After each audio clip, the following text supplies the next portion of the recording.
අපි ඇවිල්ලා ඉන්නවා පිදුරංගල පර්වතයේ වෙනන මානයේ ස්ථානයේ. අද අපි ඇත්තටම ඇවිල්ලා ඉන්න විශේෂ කාරණාවක් සඳහා. අපිට මතකයි අපි පිදුරංගල පර්වතයේ පිළිබඳව වැඩසටහනක් ඉදිරිපත් කෙරුවා. මේ පිදුරංගල ජ්‍යාමිතික හැඩය, ඒ වගේම මේ ජ්‍යාමිතිය තුලින් මේ ප්‍රපණය වුණත් අවකාශයේ තුල වාසුලියක් නිර්මාණය වෙන්න පුළුවන් කියන ප්‍රකාශය තමයි අපි කියන්නේ.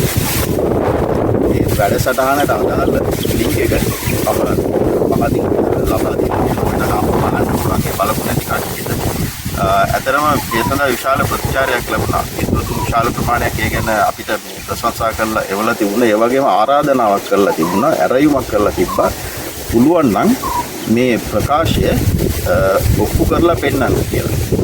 ඉතින් මම කල්පනා කරා මේ ඔප්පු කිරීම. මොකද්ද අපි මේ ඔප්පු කරන්නේ? පිදුරංගල පර්වතයේ ජ්‍යාමිතික රටාවට අත්ත වශයෙන්ම පුළුවන් ද වායුගෝලය තුල වාසුලියක් නිර්මාණය කරන්න කියන කාරණාව පිළිබඳව. මේ ඔප්පු කරලා පෙන්නන්න මම අධීර දෙකකින් කෙරුවොත් හොඳයි කියලා හිතුණා.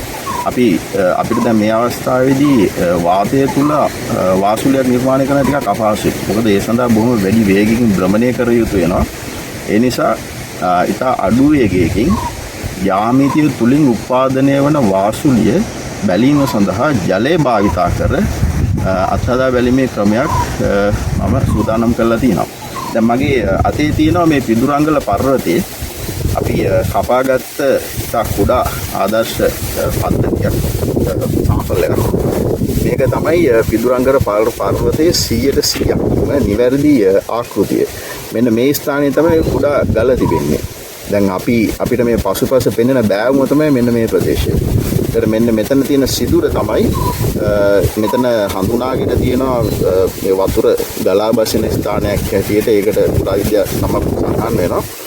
මෙන්න මෙතන තියෙන පොඩි කට් එකක්. එතකොට අපිට වෙන මේ වෘත්තාකාර ස්වරූපයක් මේ ප්‍රදේශයේ තියෙනවා. මේ පර්වතයේ ඔය සතබෙන පිළිම වහන්සේ දැන් නිර්මාණය කරලා තියෙන මෙන්න මේ ප්‍රදේශයේ. හරි. එතකොට අපිට පේනවා මෙන්න මෙතන පහකට නම්බුරු වෙච්ච බෑවුම මෙතන කැඩිලා තියෙනවා. කුඩා ගල තියෙන මේ ස්ථානේ. එතකොට දැන් අපි කිව්වේ මේ පර්වතය මෙන්න මේ ආකාරයට භ්‍රමණය වෙන පද්ධතියක් නිරූපණය කරන බව. එතකොට දැන් අපි අද සූදානම් වෙනවා මේ උපකරණය භ්‍රමණය කරලා මේ තියෙන මේ විශේෂ ජ්‍යාමිතිය තුලින් ඇත්තටම වායුගෝලය තුල වාසුලියක් නිර්මාණය කරන්න පුළුවන්ද කියන කාරණාව පිළිබඳව සොයා බලන්න.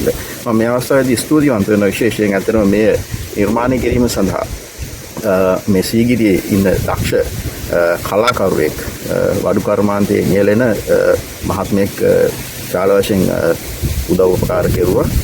ඒ අතර නමක් අපි සඳහන් කරන්නේ මේ අවස්ථාවේදී ඕනනම් මේ වීඩියෝ පටය යට අපිට පුළුවන් මේ කමෙන්ට් එකක් කරන්න. එතුමා මේක නරඹනවා නම් ඒ සඳහා අවස්ථාව ලබා දීලා තිබෙනවා. අපි බලමු ඇත්තටම මේ පද්ධතියට පුළුවන් ද වොටෙක්ස් එකක් නිර්මාණය කරන්න කියලා.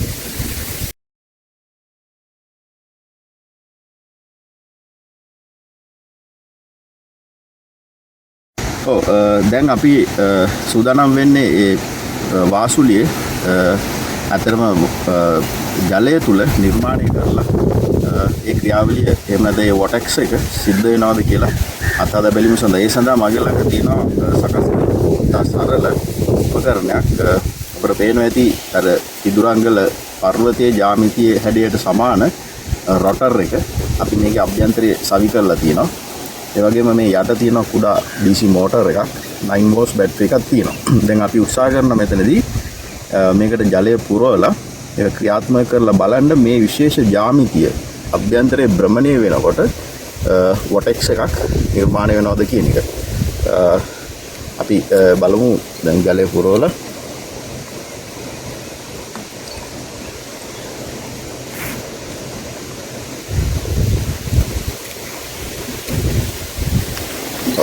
දැන් අපි බලමු ක්‍රියාත්මක කරලා කොහොමද මේකේ වොටෙක්ස් එක සෙටප් වෙනවා.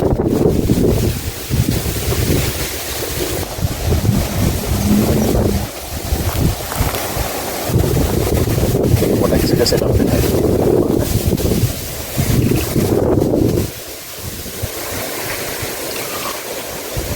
Pode estar botando, pode dar පිරෙන්න බලන්න.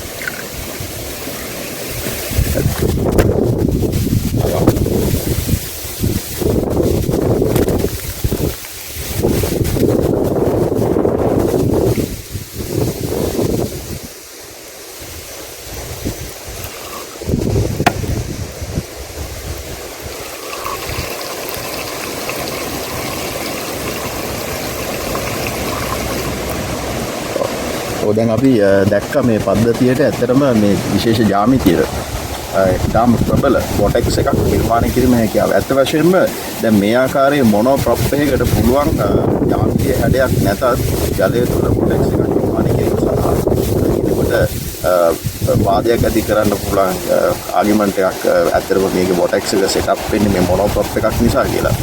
නමුත් අපිට මෙතනදී විශේෂයෙන් සඳහන් කරන්න පුළුවන් මේ පද්ධතියේ මොකද මේ රොටර් එකේ තියෙන විශේෂ ජ්‍යාමිතිය අපිට ඔයනම් පුළුවන් පරිගණක බුදුකාංක ප්‍රයෝග කරගෙන ෆ්ලෝ ඇනලයිසිස් එකක් කරන්න. මේ වගේ ෆ්ලෝ ඇනලයිසිස් එකක් කරුවාම අපිට ඊටාම පැහැදිලිව පේනවා මේ විශේෂ ජ්‍යාමිතියට වොටෙක්ස් එකක් නිර්මාණය කිරීමේ විශේෂ හැකියාවක් තිබෙන බව. ඒ වගේම දැන් මේ වොටෙක්ස් සම්බන්ධයෙන් අධ්‍යයනය කර යම් විශේෂ දැනුමක් තියෙන කෙනෙකුට මේ වොටෙක්ස් එක සෙටප් වෙන ආකාරයටම පැහැදිලිව පේනවා මෙහි ජ්‍යාමිතිය තුළ මේ ක්‍රියාකාරීත්වය වඩා කාර්යක්ෂම සිදු කරන බව. ඇත්ත වශයෙන්ම පිදුරංගල මේ පසුපස දිස්වෙන පර්වතය ජලය තුළ වොටෙක්ස් නිර්මාණය කරන උපකරණයක්. මේ නිර්මාණය වෙන වාතය තුළ ඒකේ අභ්‍යන්තරයේ තියෙනවා බොහොම සංකීර්ණ විද්‍යුත් පද්ධතියක්. ඉලෙක්ට්‍රෝන සෙට් නෙට්වර්ක් එකක් තියෙනවා. අපි ඉතින් බලාපොරොත්තු වෙනවා පිදුරංගල පර්වතයේ තුල ප්‍රකාශ කරලා තියෙන සැබෑ වොටෙක්ස් උත්පාදනය කරලා එහෙමත් නැත්නම් ප්‍රතිගුරුත්වය උත්පාදනය කරන යාන්ත්‍රණය එලෙසින්ම අත්හදා බැලීම සඳහා මෙම පරීක්ෂණයේදී අපිට සහතික වෙනවා පිදුරංගල ජ්‍යාමිතිය පිළිබඳව අපි වතාවට සිදු කරන ලද ප්‍රකාශය 100%